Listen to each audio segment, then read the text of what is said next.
The reason why there's dragons here is because there's a kill. 1, 2, 3, 4, 5, 6, 7, 8, 9, and 10 over there. So insane to see over here on Rinca Island, and we're surrounded by dragons. All right, everyone, so for the next 4 days, I'm gonna be taking you on one of the most wild expeditions here on Komodo Island, looking for the world's most dangerous and the world's largest lizard, the Komodo Dragon. So last time we came to this island, we had some of the most amazing one-on-one encounters with big dragons up behind Komodo Village. But what I'm really excited for this time is not only are we going to be looking for so many other species, highly venomous snakes, buffaloes, monkeys, and some of the most beautifully colored vipers that are endemic to these islands, but we've got special access to places on Komodo Island that tourists can't normally go to. You know, the dragons that we're going to be finding in this series are a lot more dangerous than the ones that you see around the village. I feel like it's going to be a pretty wild journey, and I'm keen to be back here on Komodo. Looks like there's a big storm rolling over at the moment. I'll show you the boat that we're going to be taking on this trip for the next couple days. So the crazy thing about how these Komodo dragons were discovered was in the year 1910, there was a lieutenant who was living on the island of Flores, this island over here, and he actually got word of a giant land crocodile living on one of the islands within this archipelago. So he actually set out on an expedition by himself and returned with not only a photo of one of these giant Komodos, but a skin of one of these animals as well. And obviously he found out that it was not a giant land crocodile and that it was actually a monitor lizard, the world's biggest monitor lizard, living on Komodo Island. And it was a new species to science that they had never discovered before, and they wrote a description of it, and now it is known as the Komodo Dragon that you see on all of these documentaries today. The first documentary that was ever filmed about these lizards took place in 1956 on Rinca Island, presented by the one and only David Attenborough. And it's the film that started the fascination about this incredible species. Not only are we going to be exploring this same island, but we have special access to the exact swamp that this documentary was filmed at almost 70 years ago. The animals living in this swamp hold a primal intensity, their ancient reptilian eyes piercing through the shadows. And as soon as we step foot on these islands, we enter the land cut off from the rest of the world, the land of the dragon. So just behind us right now is Rinca Island, and the reason why we pulled up here tonight is not only are we going to be sleeping here, but within these mangroves just over this way, there's over 10,000 bats that call this place home and will come out just on sunset. And later on tonight, what we're going to be doing is heading into Rinca Village, just over that way, and looking for snakes after dark. There's a big cave system that not only holds a plethora of species of snakes, but there's also Komodos over there as well that could be sleeping in these caves. So we're just jumping in the little dinghy at the moment and heading over to check out the habitat that these bats will be coming out of within the next half an hour. All right.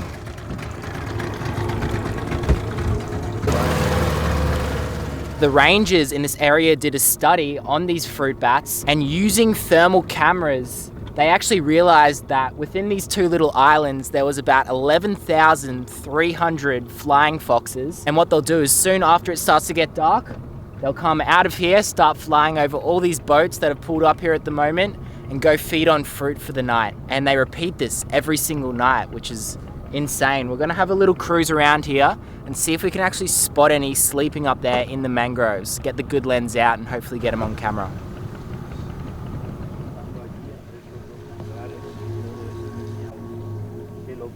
So just to get a bit of a gauge about how big these islands are, this is one of them on the right, and it's crazy because we haven't seen any bats yet. I don't know if I believe if there's even any bats in here. We won't have to wait long to find out. Now that island way over the back there is Komodo that we're going to be heading to in the next few days. But believe it or not, we wouldn't be far from these big dragons, because on Rinca, where we're going tonight, is also another island that these dragons will live on. They live on about 5 islands within the national park, and then also over on Flores as well. Beautiful little system that we're exploring at the moment.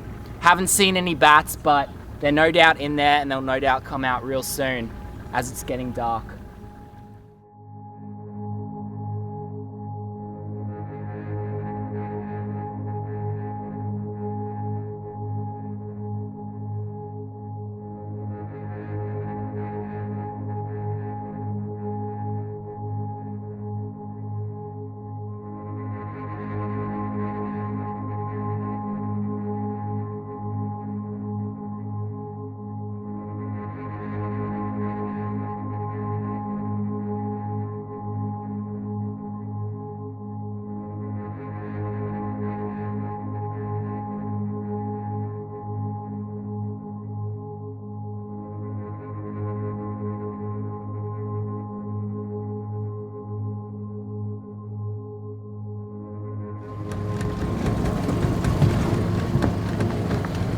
never explored this archipelago at night before. Last time we were here, we didn't actually get to do it, so pretty keen to get out there and see what we can find. There is the possibility in the cave that we're going in for there to be big Komodo dragons living in there as well. We'll see if we can find any tracks from bigger individuals that have gone and explored through that cave. You know, when they get to that big size, they could be hunting the other snakes or even other smaller dragons in this cave that we're going to be heading to, so it should be pretty cool.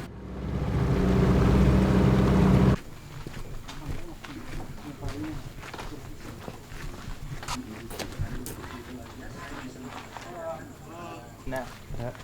Not on the rocks, but on the bench.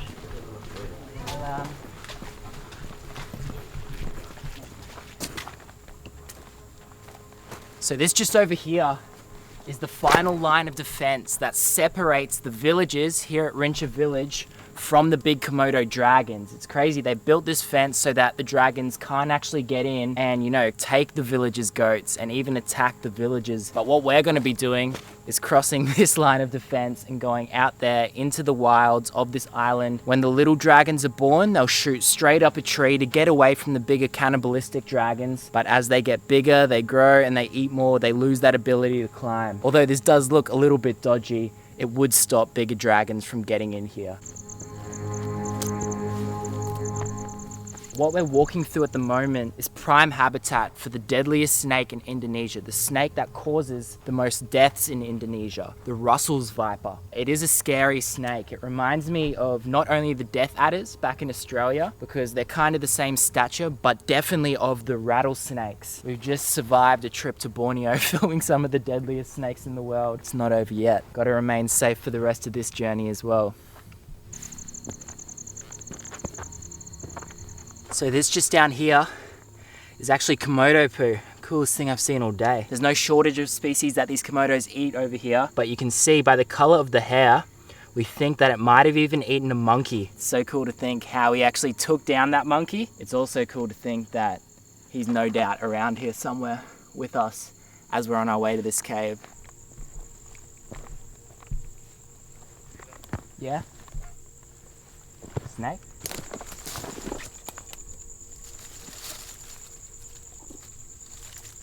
All right, take a look at this. What a beautiful snake. A Timor python. Look at that animal right there. I have wanted to find this snake for so long, and we're just at the entry of this cave right here, and we've got our hands on one. So we have just found the rarest snake on Rinca Island.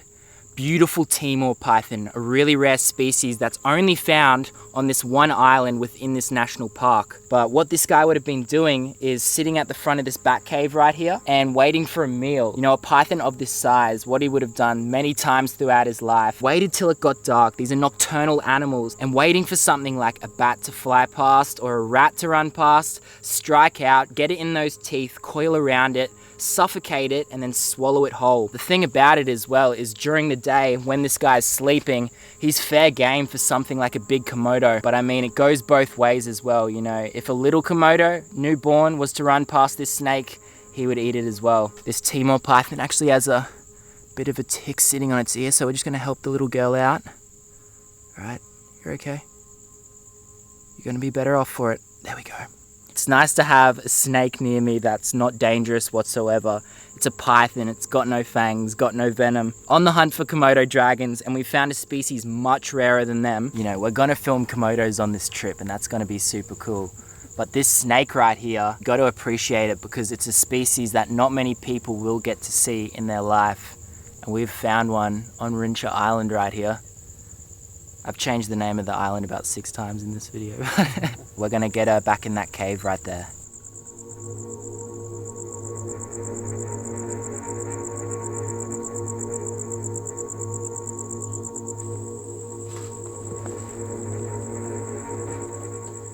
Have a go at this down here. Could be the creepiest thing that I've ever seen. We will try to pick it up. You move out of the way, little fella.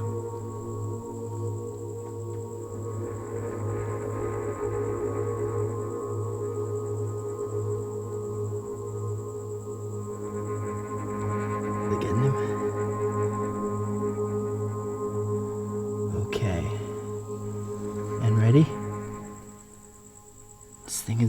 massive.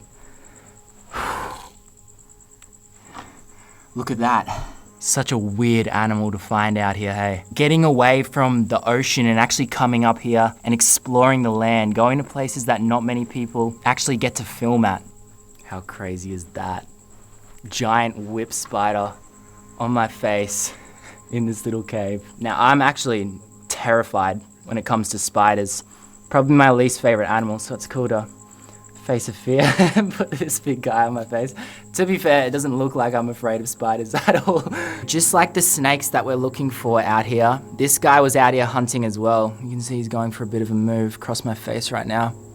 Just what I want. Now, the scary thing about them is that they've got those big pincers at the front there, but he'd be using them to catch little bugs and other species off the cave walls. We kind of interrupted his dinner. Creepy species to come across while we're out here filming this episode, but it's exactly what I wanted.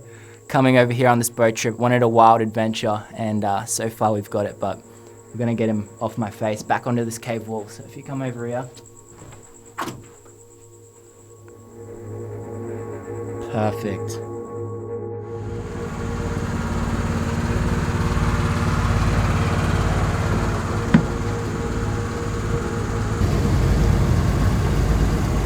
Already 34%.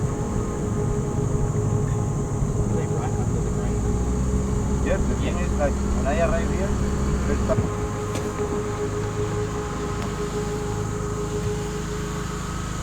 Okay, so we're in Lo Buaya at the moment. Now, Lo means bay and Buaya means crocodile. And these are the animals that are said to live here in this part of Rinca Island. And this one really interests me, the saltwater crocodile, because although it hasn't been seen in years, there's still a chance of them living here. And these mangroves that we've come into this morning, perfect habitat for big salties. The exciting thing later on tonight is we're going to be trying to track down this species right here, the blue insularis viper. No shortage of other deadly species that are on this list right here that we can try to find, but those are the 3 targets. See if we can tick off Komodo first up in the morning.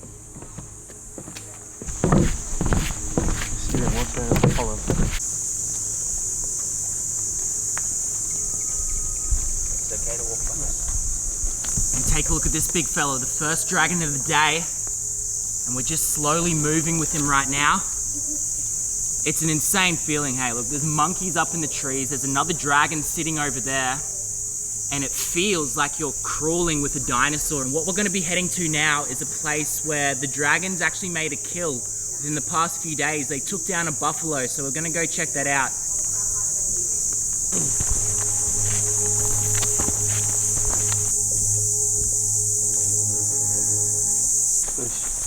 Fresh buffalo.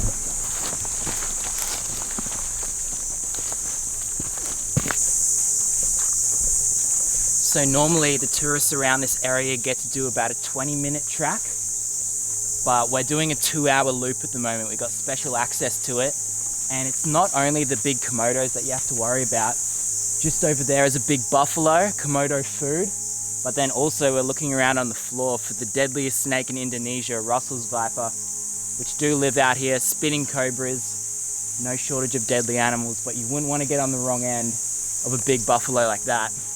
This is the remains of a dragon kill. This is a huge buffalo skull. And the story about this buffalo is this was a big female animal, right? Now the venom inside these dragons' mouths is an anticoagulant. Now what that means is once they bite you and that venom gets into your blood, you just keep on bleeding. So what would have happened is those dragons would have followed around this mother buffalo for about 2 or 3 weeks from the initial bite.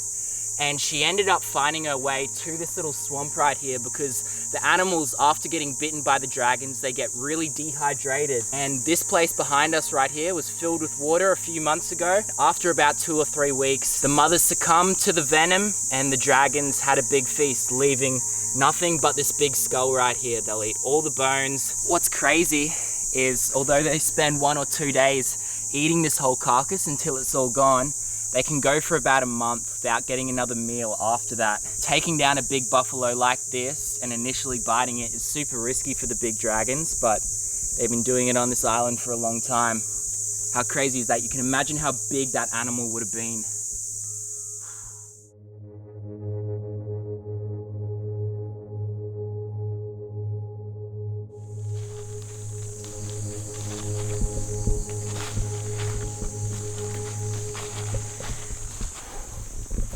dragon tracks. Oh, there's one dragon. There's a dragon? Yes. Dragon. Big dragon just up ahead. Now the thing about these dragons, right, is they're a lot more wild. We've just gone on a big trek through the bush.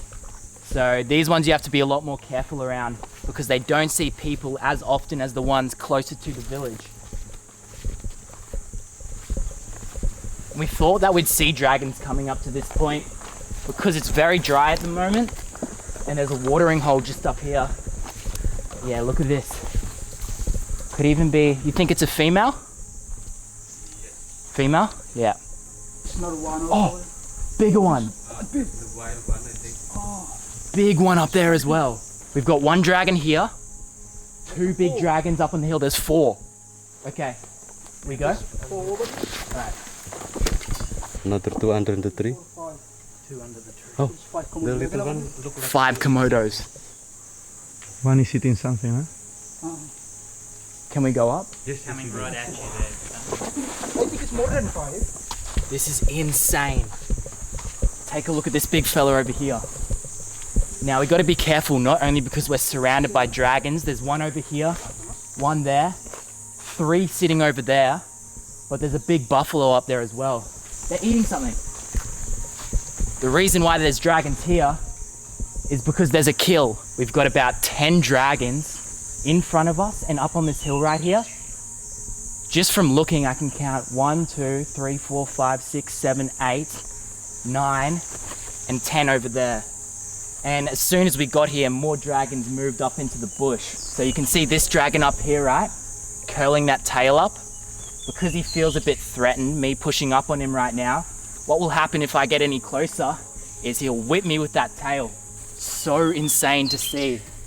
I literally feel like I'm in Jurassic Park right now, walking with dinosaurs, surrounded by dinosaurs.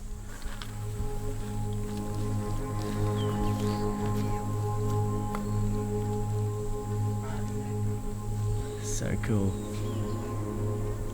So we're just going to do a bit of a walk through all of these dragons right here. It is insane to see. Big fella sitting up here. It looks like he's just torn apart that carcass over there and they've finished everything. Now what we've spotted is just cruising up the river is the biggest dragon of the day that we've seen so far that we're going to follow in a minute. We've got this one sitting here. We've got this big muddy black dragon over this way. One cruising up into the bush. This little fella moving off right here. This is actually crazy. What I'm really keen for is to follow that bigger dragon up through this little creek right here.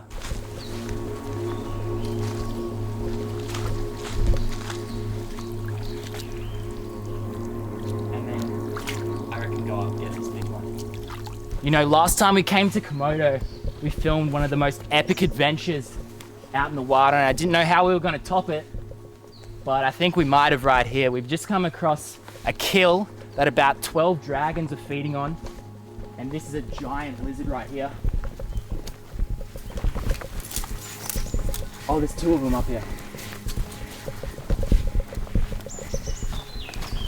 You can see, unlike the dragons closer to the village, as we're walking up this track, these guys are moving away.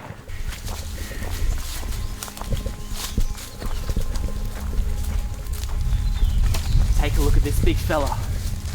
Proper dinosaur moving through the bush right here.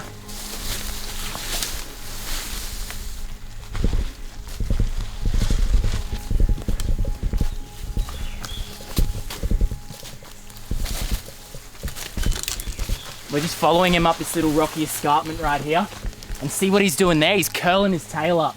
He's like, mate, if you get any closer, I'm gonna whack you.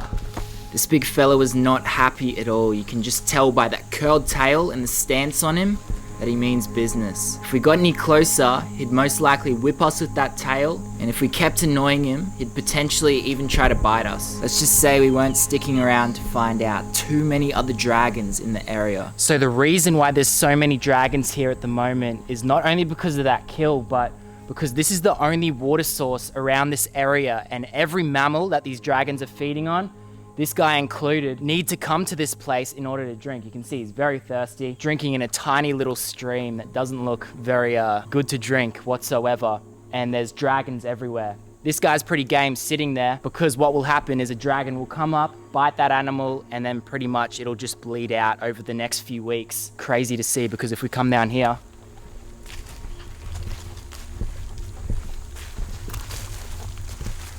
take a look at these dragons.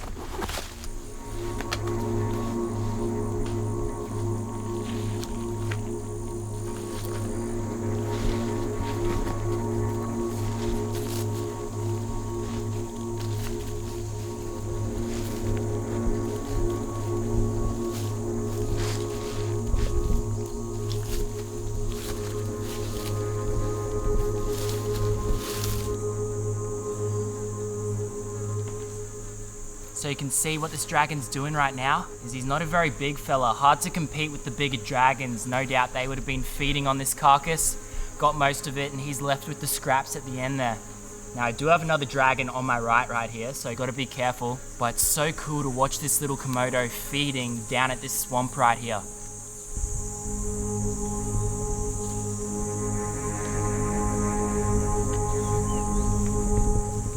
Just picking off. Oh. This one with no horn. Oh, look at that buffalo. I wouldn't be messing with him either. Couple of days he'll be eating.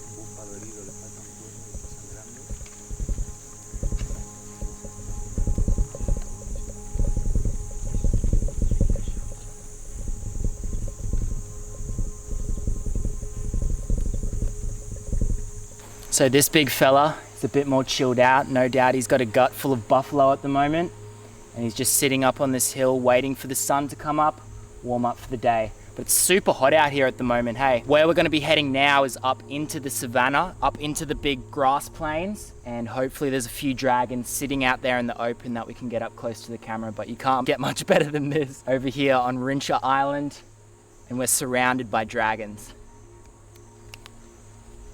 Coolest terrain to be walking through looking for these dragons. Giant mountain ranges. No doubt there's dragons up the top there. On Komodo, there's a mountain that's about 800 meters tall, and they've found dragon poo up the top. We're just coming up to this big rocky hill at the moment, and this is the direction where those big dragons that we were chasing before were moving. So I wouldn't doubt if they're sitting just up here somewhere. The crazy thing about this exact land that we're standing on right now is the first proper documentary that BBC filmed about Komodo dragons. David Attenborough came here and they actually caught one of these dragons in a trap just down that way. And we're walking on this island right now with these giant lizards. If you come in here, you can have a look at this big fella, just parked up in the shade.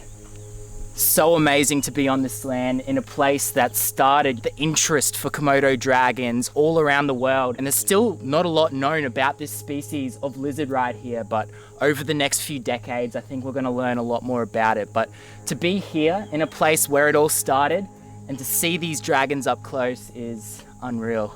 And there's another big one just down here that we'll come check out.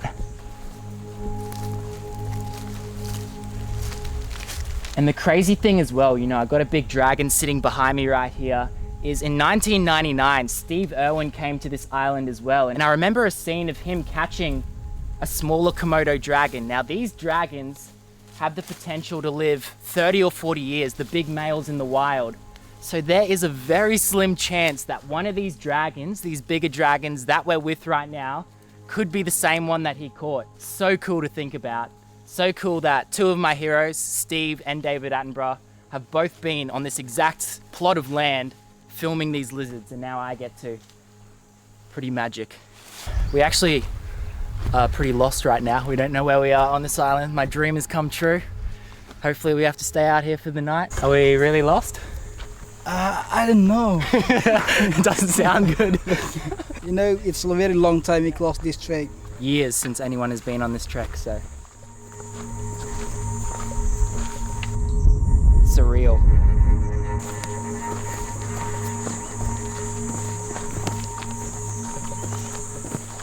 So one thing that I can't stress enough is not everyone can come out here to this place and do this. You know, I've been working with animals for over a decade, and a goose here has been working with animals for a lot longer than that. And I come out here to learn. You know, I love coming out here and learning about these dragons, but it's not something that everyone could do because these animals are potentially dangerous. We've got special access to this place today, and I feel so blessed that we can come out here. But we have a guide with us as well on this island who's taking care of us, making sure we're okay. And as I'm walking with these dragons, he's just off to the left or right of camera. They only live on these islands right here, so we need to protect these animals, and that's why there's these rules and regulations surrounding them. What is the biggest dragon that you've seen here on the island? 3 meter, 0.1 centimeter. 3 meters, Yes. and that's a big male dragon. Yes. When they get to that size, how heavy is that dragon gonna be? Because I've seen reports saying that they can get up to 130 kilos, but is that okay. true? Yeah. Normal between 50 to 60 kilogram is normal. But Yeah, sometimes when after they eat and full belly, they can be 100, even more than 100 kilo. Because Yeah. this animal, they can eat about 70 to 80% from the body weight. Really? Yes. In yes. one sitting? Yeah. In one day? Yeah. That's crazy. After full, they can survive without food 1 month. 1 month. But when there is food, they will keep eating. Okay. So the species like let's say more greedy. More greedy, yeah. yeah. So if anyone wants to come over here, make sure you contact a goose. I'll put his name and contact in the description. And yeah, he's the man.